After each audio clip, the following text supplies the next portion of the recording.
101% नहीं, 1001% आपके स्कूल में आएंगे। मैक्रो इकोनॉमिक्स के नेशनल इनकम के अलावा मनी एंड बैंकिंग आ सकता है। हम आपके लिए हर वो पॉसिबल इंपॉर्टेंट टॉपिक देंगे।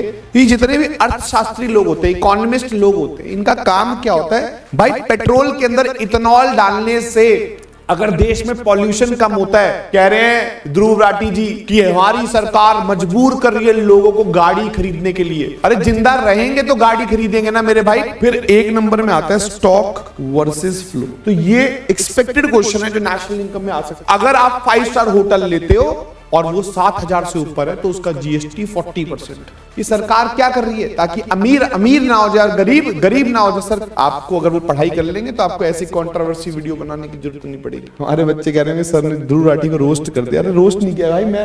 अरे भाई कोई तो फैक्ट्री लगाएगा ही, तुम लगा लो। अभी जब देश आजाद हुआ था ना, कि नेहरू जी बोले थे प्राइवेट सेक्टर को जिसको फैक्ट्री लगानी है लगाओ, लोग कह रहे पैसे नहीं। देश भाई डेवलपिंग इकोनॉमी है हमारी। अरे ये देश वो है जहां 200 साल हमारे ऊपर राज किया गया। कि हमारे देश में ह्यूमन कैपिटल को मेजर करने का तरीका क्या है कि अगर हॉस्पिटल में बेड बढ़ गए तो हॉस्पिटल अच्छे हो गए, और स्कूल बढ़ गए तो स्कूल अच्छे हो गए। स्कूल के अंदर क्या क्वालिटी है वो पता चलती है, क्या हॉस्पिटल के अंदर क्या ट्रीटमेंट है वो पता चल रहा है इस डेटा से। Hello everyone, this side Jatin Rajpal. आज की इस वीडियो में मैं क्लास 12th इकोनॉमिक्स के मोस्ट इंपॉर्टेंट टॉपिक्स आपको बताने वाला हूं, मैक्रो इकोनॉमिक्स और आईईडी के। और ये मेरी गारंटी है, जो टॉपिक मैं आपको बता के भेज रहा हूं 101% नहीं 1001% आपके स्कूल में आएंगे। और अगर नहीं आए तो प्री बोर्ड में आ जाएंगे। मेरी जान, परेशान होने की जरूरत नहीं है, बट 101% गारंटी के साथ बताता हूं कि जो टॉपिक आज मैं इस वीडियो में रिवील करने वाला हूं वो 101% आपके स्कूल में आएंगे। सो आप लोग हाफ ईयरली का सिलेबस पहले तो कमेंट में कर दीजिए, बिकॉज हमारे डेटा के हिसाब से आपके जो हाफ ईयरली है उसमें मैक्रो इकोनॉमिक्स का नेशनल इनकम आ सकता है। मैक्रो इकोनॉमिक्स के नेशनल इनकम के अलावा मनी एंड बैंकिंग आ सकता है और गवर्नमेंट बजट आ सकता है। मतलब हमें लगता है मैक्रो में ये 3 यूनिट आएंगे। और आईईडी इंडियन इकोनॉमिक डेवलपमेंट की अगर हम बात करें तो उसमें 5 चैप्टर्स। आईईडी का पहला chapter Indian economy on the eve of independence, Indian economy 1950 to 1990। Indian economy का एलपीजी चैप्टर, रूरल डेवलपमेंट और ह्यूमन कैपिटल फॉर्मेशन। ये 5 टॉपिक्स हमें लगते हैं कि आने चाहिए। बट अगर आपको लगता है कि इसके अलावा भी कोई चैप्टर है तो नीचे कमेंट कर दीजिए। हमारी टीम आपको परेशान नहीं होने देगी। हम आपके लिए हर वो पॉसिबल इंपॉर्टेंट टॉपिक देंगे जिससे आपके स्कूल में आप हाफ ईयरली में प्रो हो सके। बिकॉज आईफोन 17 प्रो तो लॉन्च हो ही गया है, हम भी चाहते हैं हमारे बच्चे बिल्कुल प्रो हो जाए। सो अगर हम बात करें नेशनल इनकम की, भाई नेशनल इनकम में इंपॉर्टेंट क्या है? सारे लोग यूट्यूब पे बोल रहे न्यूमेरिकल कर लो, न्यूमेरिकल कर लो, न्यूमेरिकल कर लो। अरे भाई नहीं, न्यूमेरिकल नहीं। मैं आपको बताता हूं सबसे मोस्ट इंपॉर्टेंट टॉपिक क्या है। GDP and welfare. ओए होए होए होए होए, काश ये जीडीपी वेलफेयर का टॉपिक ध्रुव राठी ने पढ़ा होता, क्या मजा आ जाता, भगवान कसम। बेटा देखो, ये टॉपिक आपको इंडिया के इकोनॉमिक्स में क्यों पढ़ाया जाता है, ये बुक के अंदर मैक्रो के अंदर क्यों पढ़ाया जाता है। देखो जीडीपी क्या होता है? Gross domestic product. गुड्स को बनाने को क्या बोलते हैं? जीडीपी। देश पैसा कमाना चाहता है, अब देश पैसा कमाने के लिए जीडीपी चाहिए। अब सपोज मान के चलते हैं ये जो हमारा कहां पर रणथंभौर है, क्या है, नहीं कौन सा उत्तराखंड में जगह पड़ती है, जिम कॉर्बेट। अगर मैं वहां के सारे पेड़ काट दूं और पूरे वर्ल्ड में पेपर का एक्सपोर्ट कर दूं तो तुम्हारे फेफड़ों का क्या होगा ये बताओ? सांस आएगी? सांस तो नहीं आएगी तुम्हें। तो हमारा देश जीडीपी तो कर देगा, बट क्या हम वेलबींग रह पाएंगे? मतलब हम ठीक रह पाएंगे? क्वेश्चन है ये जितने भी अर्थशास्त्री लोग होते हैं, इकोनॉमिस्ट लोग होते हैं, इनका काम क्या होता है? देश का जीडीपी बढ़ाओ, बट साथ साथ ये देखो कि दुनिया का वेलफेयर भी हो, वेलबींग भी हो। भाई पेट्रोल के अंदर इथेनॉल डालने से अगर देश में पॉल्यूशन कम होता है, लोग तो जिंदा रहेंगे। क्वेश्चन तो ये है। कह रहे हैं ध्रुव राठी जी कि हमारी सरकार मजबूर कर रही है लोगों को गाड़ी खरीदने के लिए। अरे मेरे भाई, मजबूर क्या, हमारा बस चले तो हम गाड़ियां चलवा दे सारी? अरे जिंदा रहेंगे तो गाड़ी खरीदेंगे ना मेरे भाई। पहला क्वेश्चन तो यही है। जिंदा ही नहीं रह रहे अभी तो हम, पोल्यूशन हो जाएगा, फेफड़े फूक जाएंगे, बंदा ही नहीं जिंदा होगा। तुम पहले एवरेज देख लो, माइलेज देख लो पहले तुम, माइलेज कम हुई नहीं हुई, पहले मेरे को इस चीज का तो जवाब दो। तो मेरा कंसर्न है कि ये जो टॉपिक है ना जीडीपी एंड वेलफेयर, स्कूल में 101% आने वाला टॉपिक, 101% आएगा, क्योंकि हमारी सरकारें या हमारा एजुकेशन सिस्टम बच्चों को बताना चाहता है कि कुछ डिसीजन पैसे से भी ऊपर होते हैं। देश का जीडीपी बढ़ाना देश में वेलफेयर नहीं लाएगा भाई। सोचो देश का जीडीपी बढ़ जाए और सारा पैसा मैं दिल्ली में लगा दूं, गांव में नहीं लगाऊं, अनइक्विटेबल हो गया ना डिस्ट्रीब्यूशन जीडीपी का। इससे रिच रिचर हो जाएगा और पुअर पुअरर हो जाएगा। आज भी जब सरकार ने जीएसटी के स्लैब्स बनाए तो उसमें बोला अगर आप 5 स्टार होटल लेते हो और वो 7,000 से ऊपर है तो उसका जीएसटी 40%, बट अगर आप 7,000 से कम लेते हो तो जीएसटी सिर्फ 5%। ये सरकार क्या कर रही है? ताकि अमीर अमीर ना हो जाए और गरीब गरीब ना हो जाए। सरकार भाई मतलब वीडियो में हिटलर बना देते हो आप सरकार को। भाई साहब ये क्या गेम चल रहा है, मुझे तो समझ नहीं आ रहा।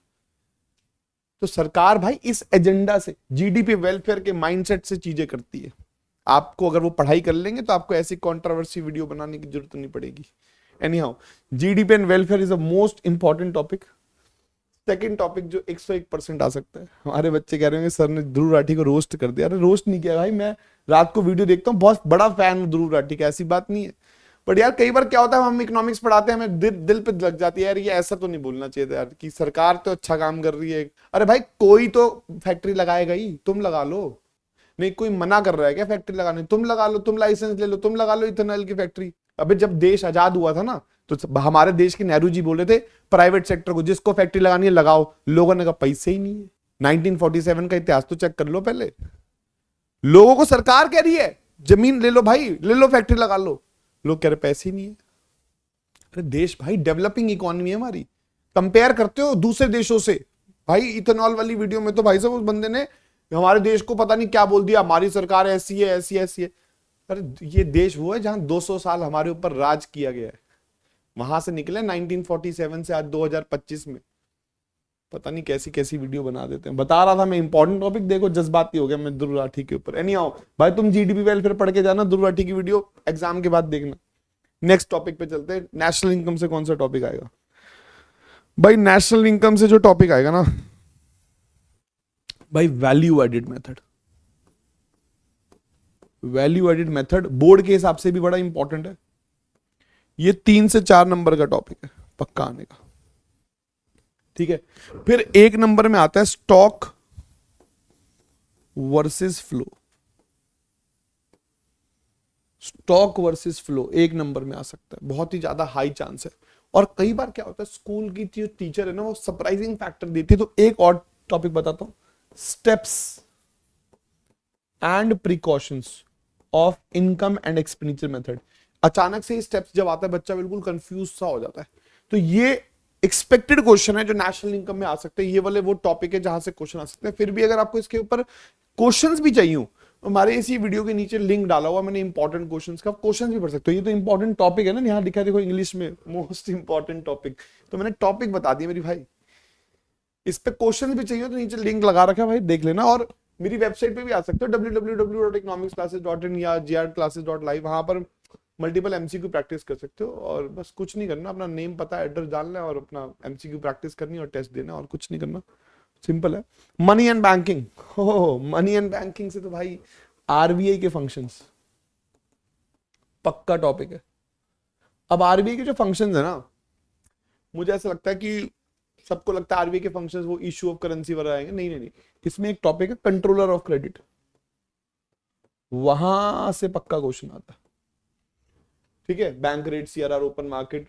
तुम्हें तो अभी तक मार्जिनल रिक्वायरमेंट की डेफिनेशन याद नहीं होगी, वहीं से क्वेश्चन बनेगा, ध्यान रखना। और एक क्वेश्चन है money creation bye commercial bank, और 1 नंबर में मनी सप्लाई, इस टाइप का। एक्चुअली ना हाफ ईयरली की प्रेडिक्शन में तो जो बताऊंगा वो आ सकती है, बट डिपेंड करता है मार्किंग स्कीम के ऊपर भी। अगर ये तीनों चैप्टर्स जो है 40 नंबर के आ रहे हैं तो कंटेंट ज्यादा आएगा, ठीक है ना। तो मार्किंग स्कीम के ऊपर भी है, तो डिपेंड करता है। आपको अगर और बहुत ज्यादा एक्यूरेट क्वेश्चन पेपर मेरे से प्रेडिक्ट करवाना हो तो आप नीचे कमेंट में डाल सकते हो कि सर मेरे को इस नंबर के हिसाब से, वेटेज के हिसाब से बताओ कि इसमें क्या आ सकता है, तो मैं वो भी बता सकता हूँ। गवर्नमेंट बजट भाई ये तो पक्का आएगा। ऑब्जेक्टिव, सरकार जो बजट बनाती है उसके पीछे ऑब्जेक्टिव क्या, और क्वेश्चन जो आएगा वो आइडेंटिफाई वाला होगा। जितना मर्जी याद कर लो, भाई क्वेश्चन की प्रैक्टिस आइडेंटिफिकेशन वाले क्वेश्चन की करके जाना, ऑब्जेक्टिव जो आता है, और यहां से न्यूमेरिकल और इनडायरेक्ट क्वेश्चंस ऑन डेफिसिट। ये बड़ा ही मोस्ट इंपॉर्टेंट एरियाज हैं जो मैक्रो के मैंने यहां पर आपको बता दिए।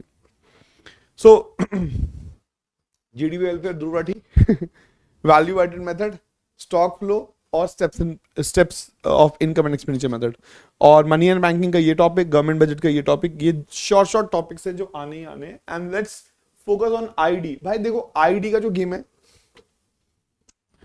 बहुत ही मतलब ज्यादातर बच्चे इसमें जो फेस कर रहे हैं प्रॉब्लम, वो लिखने की सबसे ज्यादा फेस कर रहे हैं प्रॉब्लम्स को, कि आंसर कैसे पेन डाउन करें। तो पहले मैं इंपॉर्टेंट टॉपिक बताता हूँ, फिर एक दो वीडियो अगर आप कहोगे तो मैं प्रेजेंटेशन कैसे होनी चाहिए, आंसर कैसे लिखते हैं, वो सब आपको बता सकता हूँ। इंडियन इकोनॉमी 1947 में अगर हम बात करें तो मेरे हिसाब से आपको इंफ्रास्ट्रक्चर का जो टॉपिक है इसके अंदर, रेलवे वाला और रोड वाला, वो पढ़ना चाहिए। ठीक है, एक ये बहुत ही इंपॉर्टेंट टॉपिक है। इसका डेटा याद होना चाहिए आपको। 1850 में रेलवे आया, 1869 में सुएज कैनाल आया, 1881 में फर्स्ट सेंसस आया, 1907 में टिस्को आया, 1921 में ईयर ऑफ ग्रेट डिवाइड आया। इस टाइप के डेटाज आपको याद होने चाहिए। और मुझे लगता है फॉरेन ट्रेड बहुत ही मोस्ट इंपॉर्टेंट टॉपिक। ये दो एरियाज हैं जो इस चैप्टर से मैं एक्सपेक्ट करता हूँ। सेकेंड चैप्टर की अगर हम बात करें तो ये तो मन करता है, ऐसा करता है मैं पूरा चैप्टर ही पढ़ा दूं फटाफट वीडियो में, बट वो तो तुम्हारे कमेंट पे डिपेंड करेगा। बट स्टिल इस चैप्टर का जो मोस्ट इंपॉर्टेंट टॉपिक है, इसमें ना एक 5 ईयर गोल प्लान है जिसमें ग्रोथ, इक्विटी, सेल्फ रिलायंस और मॉडर्नाइजेशन आता है। इसमें एक कोई 3 नंबर का क्वेश्चन बनता है। फिर इसमें एक टॉपिक आता है एग्रीकल्चर। एग्रीकल्चर में ना मोस्ट इंपॉर्टेंट टॉपिक है सब्सिडी। क्या फार्मर्स को सब्सिडी देनी चाहिए या नहीं देनी चाहिए, ये एक टॉपिक। और एक बहुत ही इंपॉर्टेंट है, that is appraisal.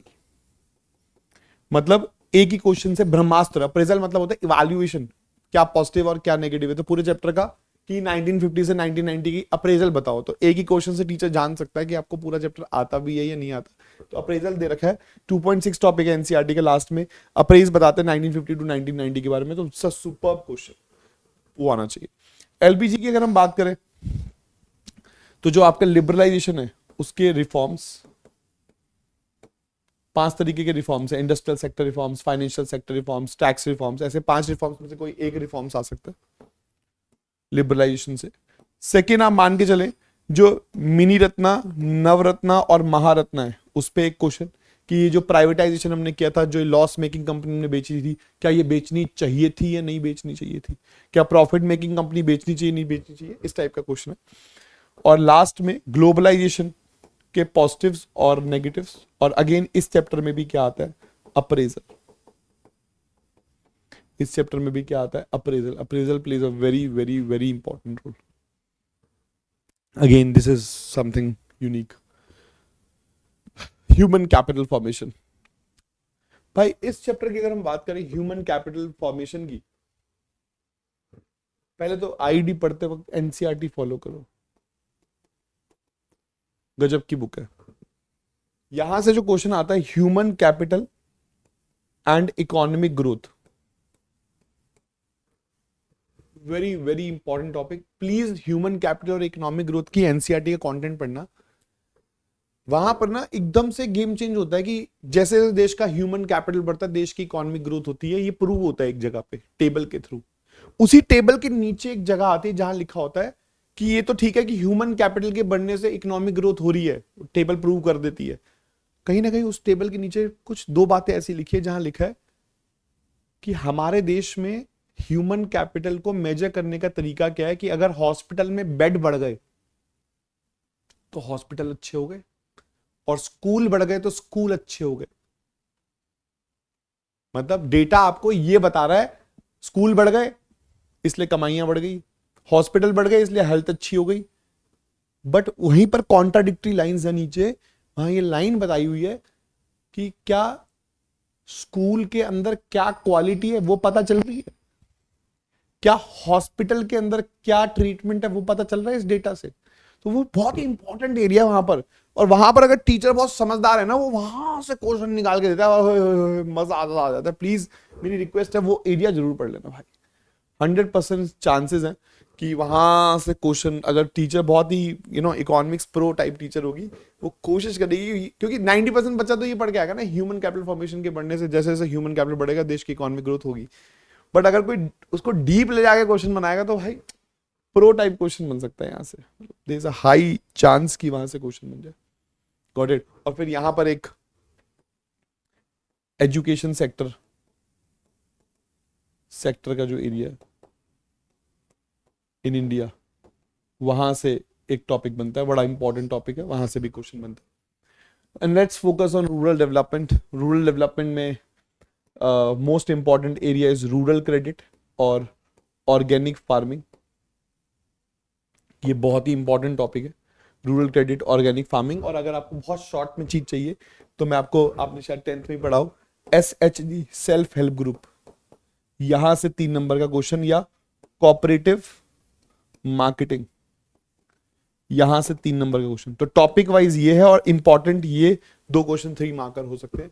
This is something most important topic जो आपके हाफ ईयरलीज में आ सकते हैं। और अगर आपके पेपर्स में ये क्वेश्चंस आए तो प्लीज जरूर हमें बताइएगा। एंड आज की वीडियो को यहीं पर वाइंड अप करते हैं। आपका कमेंट हमारे लिए एक बहुत बड़ा मोटिवेशन है, और आप अगर हमारे चैनल को सब्सक्राइब कर ले और अपने क्लास 12th के सारे स्टूडेंट्स को भेज दें तो हम आपको 101% CUET तक मदद करने वाले हैं। Thank you so much, have a nice day.